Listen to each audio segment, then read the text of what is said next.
নমস্কাৰ, মই হেমন্ত কাশ্যপে এষ্ট্ৰলাইভ অসমৰ মাহেকীয়া ৰাশিফললৈ আপোনালোক সকলোকে স্বাগতম জনালোঁ।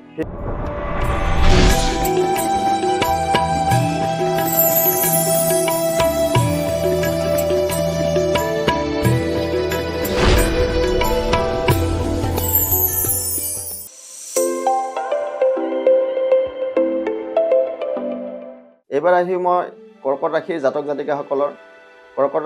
জাতিকাসকলৰ এই মাহত মান, সন্মান, ধন, টকা, পইচা সকলোবোৰ আহিব। এই মাহত আপোনালোকৰ খুবেই এটা ভাল ফলদান দেখা পাইছোঁ। আয় উন্নতি হ'ব। শিক্ষাৰ্থীসকলৰ কাৰণে এই মাহটো শুভ, চাকৰিয়ালৰ কাৰণে এই মাহটো শুভ, আৰু যিসকলে ঠিকা ভিত্তিত কাম কৰে তো তেওঁলোকৰ বাবেও এই মাহটো শুভ ফলদায়ক আছে। এই মাহত কৰ্কট ৰাশি জাতক জাতিকাসকলৰ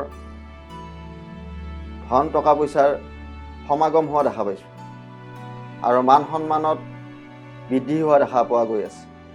তো এই মাহটো আপোনালোকৰ কাৰণে শুভ। এই মাহৰ 1 ফেব্ৰুৱাৰী তাৰিখে মাঘী পূৰ্ণিমা আছে। পূৰ্ণিমাৰ নিশি পালন কৰিব। যিসকল জাতক জাতিকাৰ চন্দ্ৰ পাপ পীড়িত হৈ আছে সেইসকলে মাঘী পূৰ্ণিমা পালন কৰক। চন্দ্ৰৰ অশুভ প্ৰভাৱৰ পৰা সাৰি থাকিব পাৰিব। আৰু 15 ফেব্ৰুৱাৰীত শ্ৰী শ্ৰী শিৱৰাত্ৰি ব্ৰত আছে। সেইদিনাখন যিসকল জাতক জাতিকাৰ বিবাহ আৰু প্ৰেম প্ৰীতিত বাধা আছে সেইসকল জাতক জাতিকাই শিৱৰাত্ৰিৰ দিনাখন 108টা বেলপাতেৰে শিৱলিংগত পূজা কৰক, ৰঙা চন্দন লগাই। তেনে কৰিলে আপোনালোকৰ বিবাহৰ যি অশুভ কাৰ্য বা বাধা এই সকলোবোৰ দূৰ হ'ব। আৰু 17 ফেব্ৰুৱাৰী তাৰিখে এটা সূৰ্যগ্ৰহণ আছে।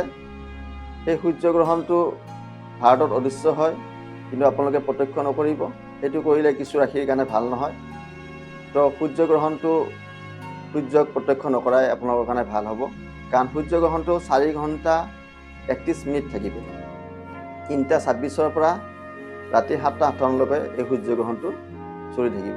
তো এই মাহৰ ৰাশিফলৰ বিষয়ে আপোনালোকক শুভ অশুভ দুয়োটা কথা কোৱা গ'ল। ধন্যবাদ।